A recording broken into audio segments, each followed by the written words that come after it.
Good morning students. आज की class में हम लोग बैटरी एलिमिनेटर, जिसे एडाप्टर के नाम से भी जाना जाता है, उसके बारे में हम लोग डिस्कशन करने वाले हैं। आज की क्लास में हम 1.5 वोल्ट से 12 वोल्ट तक के एडाप्टर का सर्किट आपको शेयर कर रहे हैं। यह सर्किट काफी इम्पोर्टेंट है। इसकी सहायता से हम लोग 1.5 वोल्ट से लेकर 12 वोल्ट तक के उपकरण को, जो डीसी से चलते हैं, उसे हम लोग एसी की सहायता से चला सकते हैं। इसके लिए सबसे पहले हम लोग एक ट्रांसफार्मर लेते हैं, स्टेप डाउन ट्रांसफार्मर। यह ट्रांसफार्मर 1.5 टू 12 वोल्ट का होता है। यह ट्रांसफार्मर प्रायः हाफ एम्पियर या फिर 1 एम्पियर के श्रेणी में आता है। तो जैसा आपको लोड देना हो उसके अनुसार हम लोग यहाँ पर ट्रांसफार्मर का यूज कर सकते हैं। एक ऑन ऑफ स्विच का यूज करते हैं, यहाँ ग्रीन लैंप का यूज किए हैं हम लोग। इसके साथ ही साथ एक 1 पोल 7 वे स्विच का यूज करते हैं। यहाँ पर 1 पोल 7 वे स्विच है। इसका 7 रास्ता हो गया, 7 वे हो गया और ये पोल हो गया।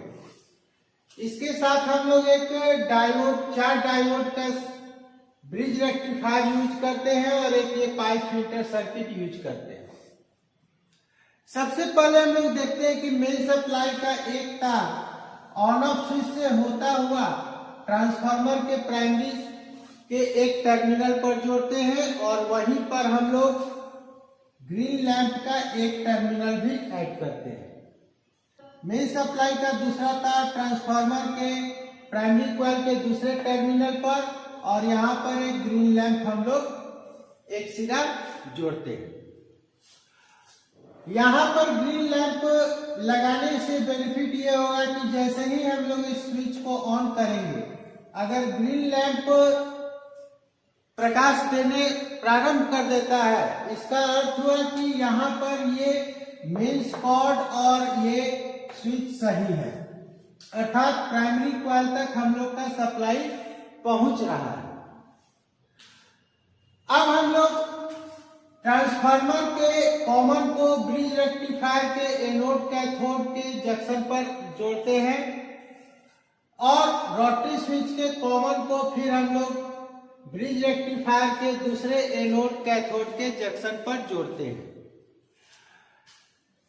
रोटरी स्विच के सातों रास्ते को पिक ऑर्डर में हम लोग ट्रांसफार्मर के सातों टर्मिनल से ऐड कर देते हैं, के साथ जोड़ देते हैं। ब्रिज रेक्टिफायर के कैथोड जंक्शन से हम लोग पाइप फिल्टर में सप्लाई देते हैं और एनोड के जंक्शन से हम लोग कैपेसिटर पर निगेटिव टर्मिनल पर जोड़ते हैं। यहाँ पॉजिटिव और निगेटिव के साथ एक लोड रेजिस्टेंस हम लोग जोड़ देते हैं, 1 किलो ओम या इससे कम वैल्यू के प्रतिरोध को। इस प्रतिरोध को जोड़ने से बेनिफिट हम लोग का ये होता है कि जब हम लोग इस रोटरी स्विच को एक नंबर से चेंज करते हुए जाते हैं तो हर एक स्टेप पर तो वोल्टेज बढ़ता जाता है, लेकिन जब हम लोग इसको वापस 12 वोल्ट से 1 वोल्ट की तरफ ले जाते हैं तो यहाँ पर वोल्टेज तुरंत डिक्रीज नहीं होता है, क्योंकि ये कैपेसिटर चार्ज होता है। इस रेजिस्टेंस को लगा देने से जैसे ही हम लोग 12 से 9 वोल्ट पर इस रोटरी स्विच को चेंज करेंगे, यहाँ का सप्लाई तुरंत हमको 12 वोल्ट से हटकर 9 वोल्ट पर चलाएगा। ये सर्किट काफी इंपॉर्टेंट सर्किट है। यहाँ पर हम लोग अगर एक एडिशनल यूज करें, जैसे यहाँ पर ग्रीन लैंप जो हम प्राइमरी कॉइल से लगाए हैं, अगर इस ग्रीन लैंप के जगह हम लोग एक एलईडी, जो कि यहाँ से हम लोग यूज करते हैं, एक एलईडी यहाँ कॉमन से हम लोग जोड़ देते हैं। यदि एक नंबर पर अगर ये एलईडी, यदि ये एलईडी हमारा